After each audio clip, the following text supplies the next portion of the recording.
very much for introducing me, and I would like also to thank you, the organizer, for inviting me here. And again, thank you about the welcome, which was very warm, very friendly, very nice. And also thank you for the weather. It's warm and sunny, like I would like to see the weather every day. Thank you. Okay, we'll start. In fact, I should say I'm not really an expert in this field, but I have some experience of quality assurance because, as you know, I was responsible for the pharmacokinetic laboratories in the pharmaceutical industry, and now I assess the pharmacokinetics report from the company who would like to have a registration or the drug to go to the market. In fact, I will start with general consideration and on the good practices, and after that go to the clinical and laboratory practices. In fact, the aim of this presentation is not to make an exhaustive description of the good clinical and good laboratory practices, but to show some key points which should be taken into consideration on my own view when considering bioavailability and bioequivalence study.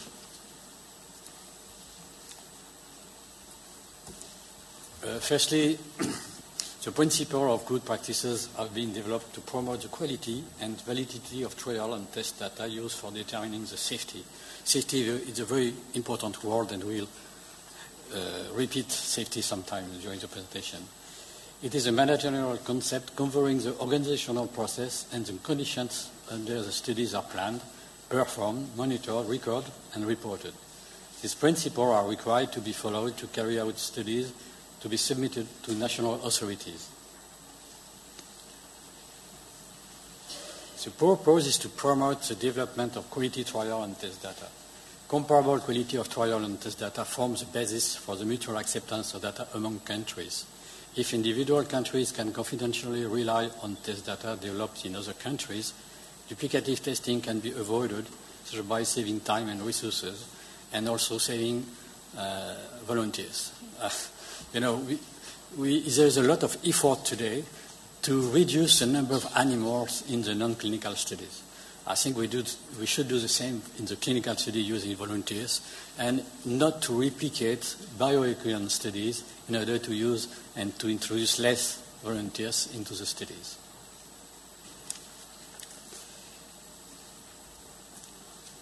The quality assurance system, it is a defined system including personnel which is independent of study conduct and designed to assure test facility management of compliance with the principles of good practices.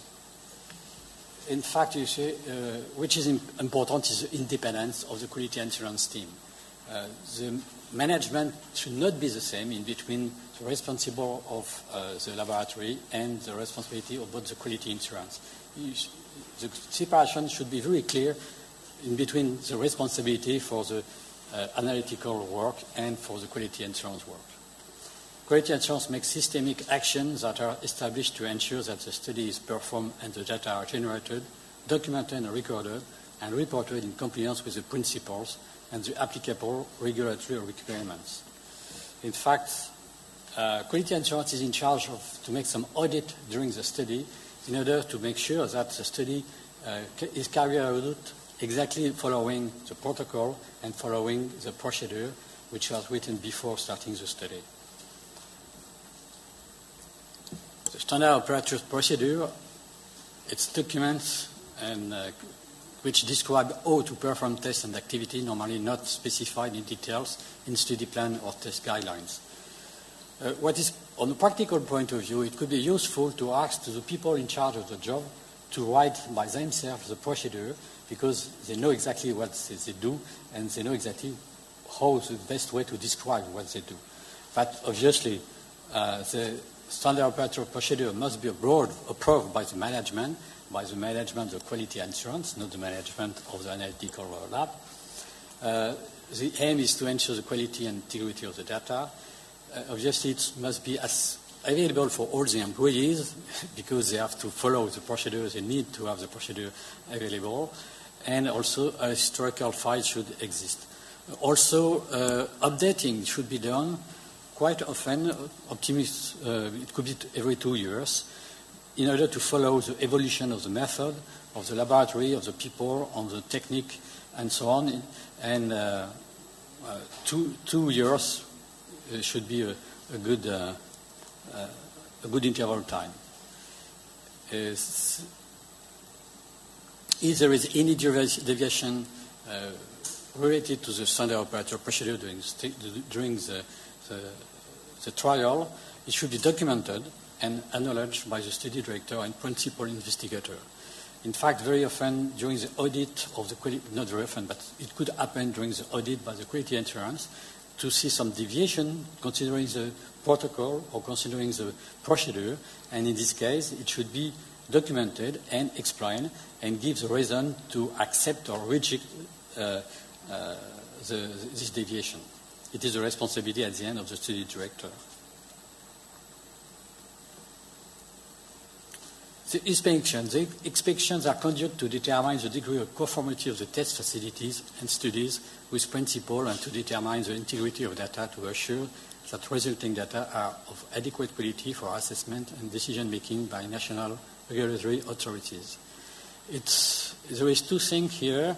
It could be the inspection could be about the test facility, and in this case the inspector see all the facilities and give some opinion about all the facilities, or it could be only a single study, and in this case it's only the study which is inspected. The inspector results make a report which describes the degree of adherence to a test facility to the principles. Inspection should be conducted on a regular routine basis, and normally in Europe the inspection is organized by the authorities, the local authority of the country where the study is done. And if there is a mutual recognition, the inspection is made into the country where the study is done by the local inspector, and the result is accepted by the other countries. It is the case in Europe. For instance, if a dossier is assessed by France, and if France asks for an inspection of the facility, France will ask to the country where the study were done in Europe in order to have this inspection, and will accept the result later. But obviously, if there is not agreement in between the country, it's another story and a little bit more complicated. About the clinical practices. The good clinical practices is an international ethical and scientific quality standard for designing, conducting, recording, and reporting trials that involve the participation of human subjects. The International Conference of Harmonization gave a guideline about the good clinical practice, it's E6 guideline. It's very clear, which means there is a document which can be followed in order to be compliant with the good clinical practice. The compliance with standard provides public assurance of the rights, safety, and well-being of trial subjects are protected, consistent with the principles that are the origin of the Declaration of Helsinki. Again, it's safety, which is the most important for the volunteer, mainly, obviously, in the bioequivalence study, because it's volunteers. And the safety of this volunteer is very important and should be taken into account.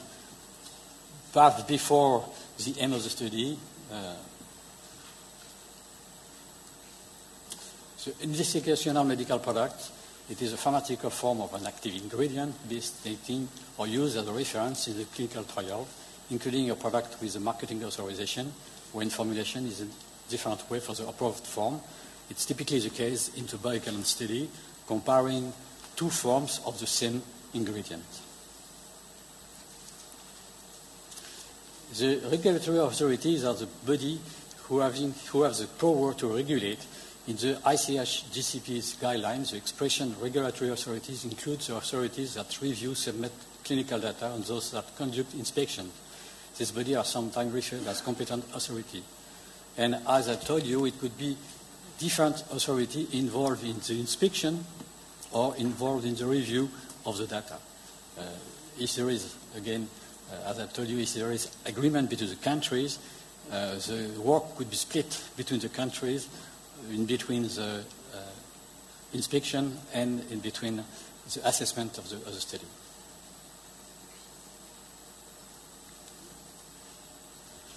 In France, the clinical trials are regulated since 1988. Sometime before there was nothing.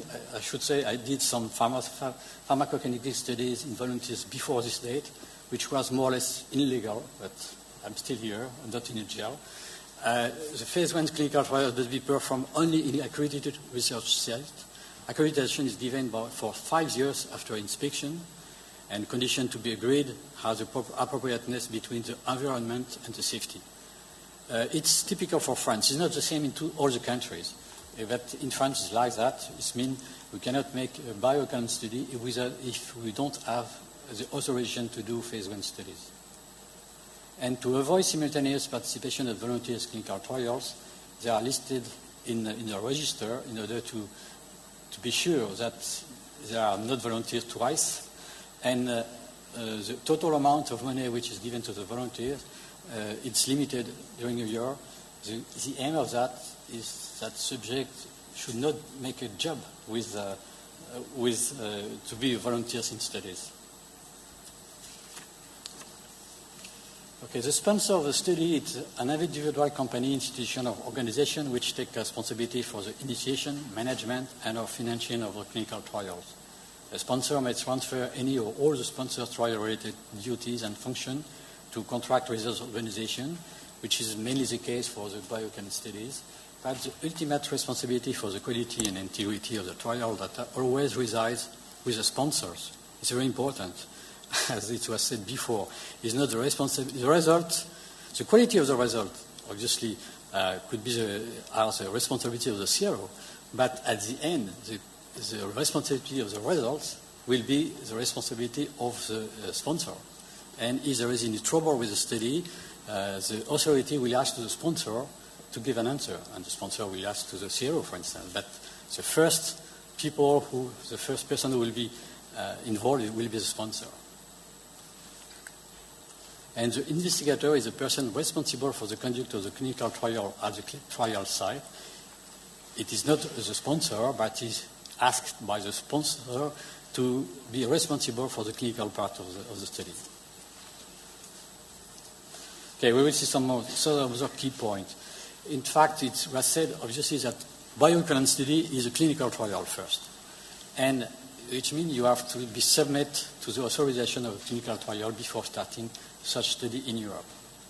And we need two authorizations, the authorization from the ethics committee and the authorization from the competent authority of the member state concerned. It means if you want to do the study in France, for instance, you have to ask to ethics committee's authorization and also to the French medical agency the authorization. So independent ethics committees, it's a body constituted of medical professionals and non-medical members whose responsibility is to ensure the protection of the rights, safety and well-being of human subjects involved in a trial. Again, the work of this committee is to be sure about the safety with the volunteers. The sponsor asks for the study. The sponsor is responsible to ask for the authorization, which means the sponsor asks the ethical committee, and he should give the answer of the ethical committee to the competent authority. And after that, he tries to have the authorization from the agency. In fact, the role of the agency is to check the quality of the product, to be sure that there is no trouble about the process making this product, and also the safety. But it's also a scientific approach of the quality of the dossier, of the quality of the compound, of the quality of the protocol which is proposed, which is a little bit different than the ethical committee, which is only responsible for the safety. The sponsor should give some different documents to be able to have the authorization. This document will be used by the ethical committee and the authority in order to make an opinion. Firstly, it's the investigator brochure, which is a compilation of the clinical and non-clinical data of the investigational product, which is relevant to the study and of the investigational product in human subject. In fact, in the specific case of a bioequivalence study, the approved summary of product characteristics will replace the investigator brochure if the investigational product is authorized in any member state, and is used according to the term of the marketing authorization, which means in bioequivalence studies in order to register generics, so if the test product and is a reference product, is marketed into Europe, the summary of product characteristics will be enough to reach the authorization, which means there is no need for a big documentation. There is also another document which is the investigational medicinal product dossier, and in this dossier the process to make the new product should be described. In this case, obviously, it's very important for the bioequivalence study as it is a new formulation of a product. And which is very important is a protocol, obviously. We'll speak about the different design which can be used. It should be very well described into the protocol. And obviously, the protocol should describe exactly the design, the methodology, the statistical consideration, and organization of a trial. I'll speak about the clinical trials. Other key point is the pharmacy of the CRO, because very often it's the CRO making the work, should receive the product, reference, and test product. And obviously, it's very important to be sure that the right volunteer has the right product at the right time, which means the randomization chain should be respect, and it's a work of the pharmacist or of the CRO to be sure that the receipt, storage, accountability of an investigational medical product is correct, and dispensing the investigational product is correct too, in order to be sure about there is no trouble with the randomization scheme. Another thing which is very important is informed consent. I told you about the problem of safety. The informed consent is a process by which a subject voluntarily confirms to agree to participate to a particular trial after having been informed of all aspects of the trials that are relevant to the subject's decision to participate. Informed consent is documented by means of written, signed, and dated informed consent form. And the form should be clear with short sentences, only one item by sentences, in simple language. I have an example some years ago in the agency. Two pharmacokinetic interaction studies were rejected because the informed consent was not correct. The informed consent was not clear enough, and the language was not the language spoken by the volunteers, which means two studies, it's very important to know, two studies were rejected, and with the study were not taken into consideration into the registration dossier. It could happen. About the good laboratory practice, the bioanalytical part of the bioequivalence trial should be conducted according to the principle of the good laboratory practice. However, such studies fall outside the formal scope of GLP, which is a little bit strange situation. In fact, the good laboratory practice exists for the non-clinical studies. The principle has been published by the Organization of Economic Cooperation and Development, the OECD. This is an international body with 30 member countries, and the Europe community obviously is a member of the OECD. I think Serbia is not a member of OECD. OECD gave recommendation for good laboratory practice, but again, this recommendation concerns the non-clinical studies, but this recommendation will be used for the clinical study in the case of bioequivalence. The first step is a bioethical method validation. Again, in Europe, there is no specific guideline for that, and the reference document which we use is the FDA recommendation. The validation of bioethical method should comprise two distinct phases. So pre-study phases in which the characteristics of the assay is verified, fully validated and documented, which means before starting assaying the sample for volunteers, you should be sure that the method works. And the study phase itself, in which a validated bioanalytical method is applied to the actual analysis of samples from the bioequivalence study in order to confirm the validity of the determinations. In fact, the two steps are very important. The first one is important to be sure that it will work later, and the second one is very important also because it will be the criteria to accept the validity of the results. Some key points of the analytics, of bioanalytics. The procedure phase include all of the procedures that demonstrate that a particular method used for quantitative measurement of analytes in a given biological matrix, such as blood, plasma, serum, or urine, is reliable and reproducible for the intended use. And a specific detailed description of the bioanalytic method should be written. This can be in the form of protocol, study plan, report, or SOP. It seemed to me that the best is to make a report about the first validation in order to have a reference document for registration which give exactly the process for and the validation.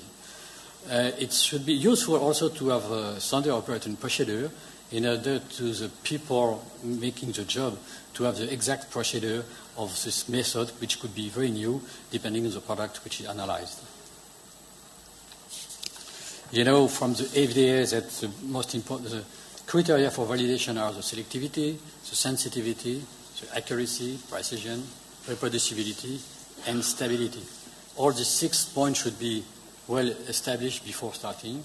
Stability sometimes is not established yet because it needs some time to do that, but it should be anticipated and have some samples quite old comparing to the sample which will be available after the study, clinical study, in order to be sure that the stability is acceptable.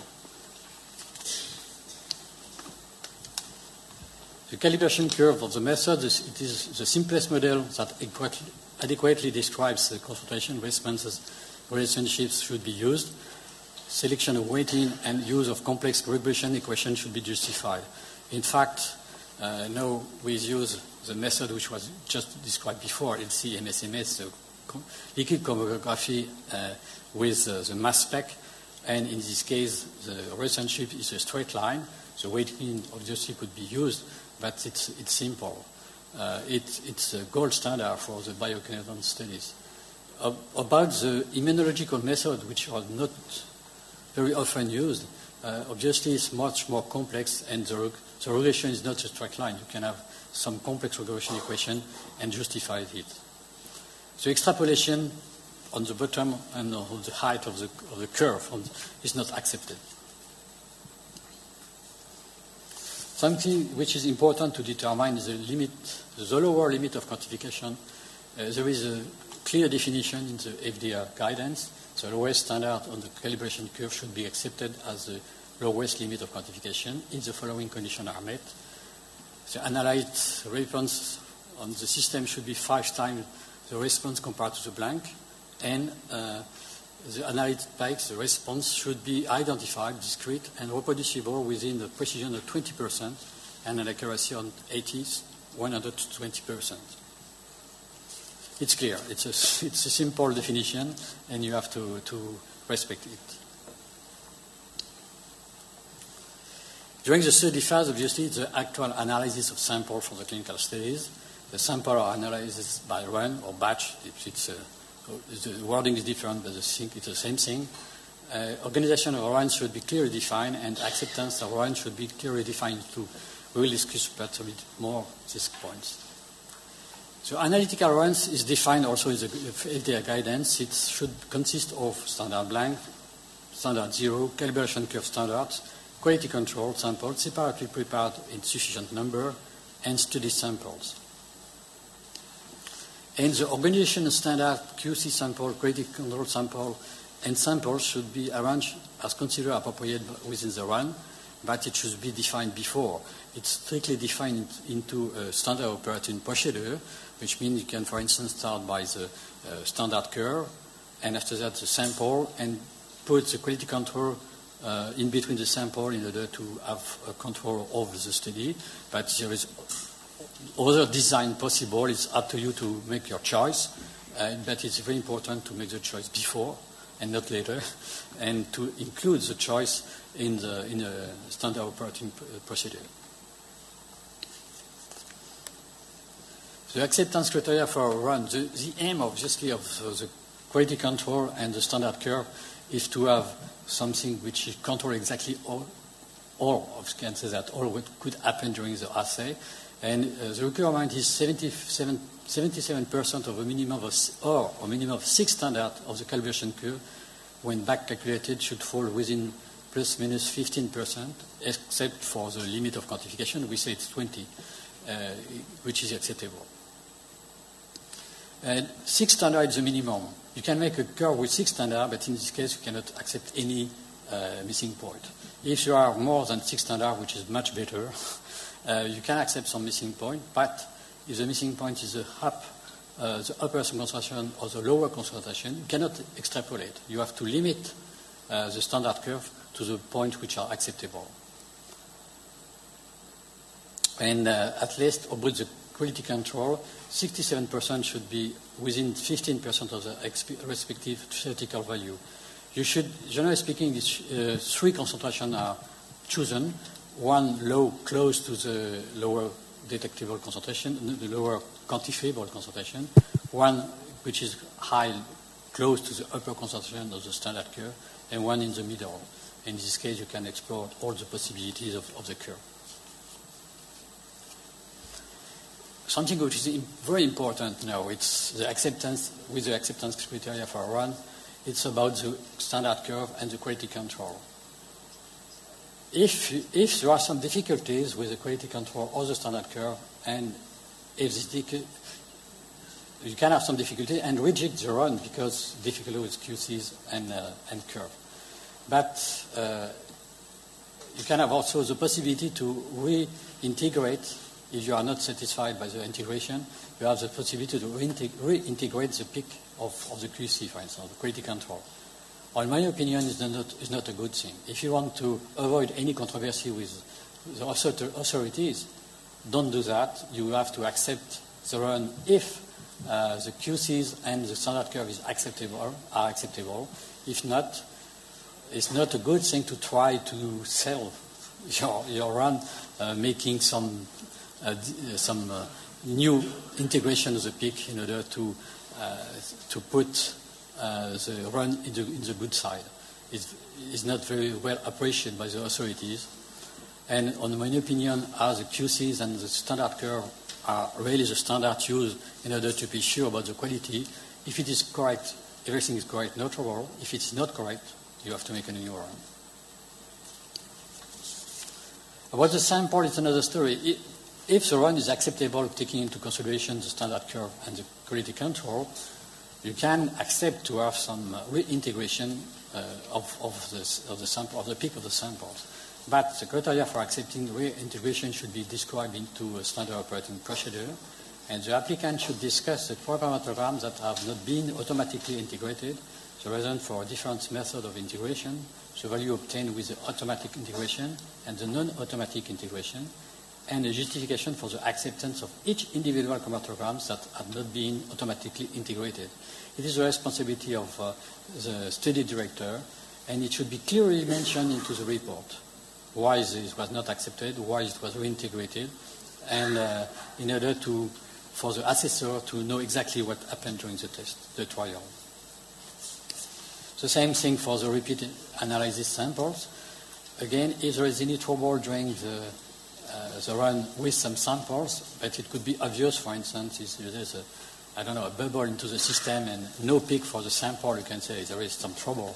So other trouble is outliers, and in this case it's other discussion, because it's difficult to make the separation in between the technical incident or something which happened during the clinical trial or everywhere.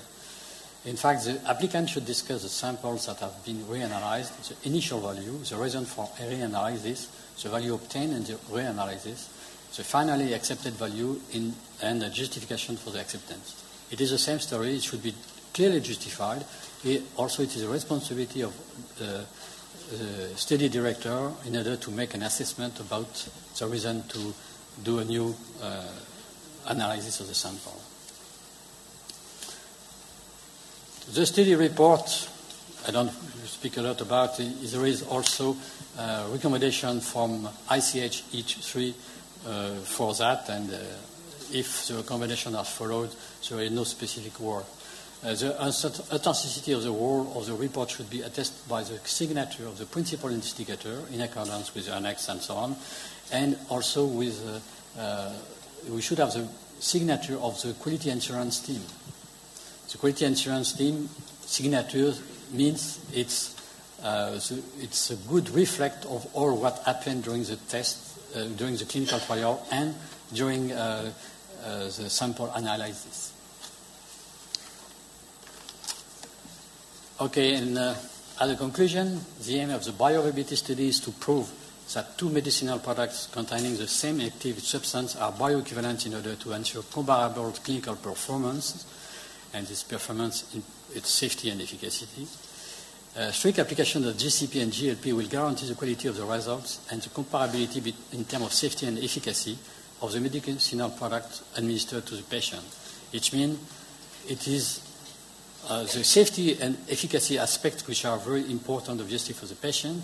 If you want to substitute a generic to an original product, obviously the study to justify the substitution should be of quality, and to be of quality, the study should follow the good practices. Thank you.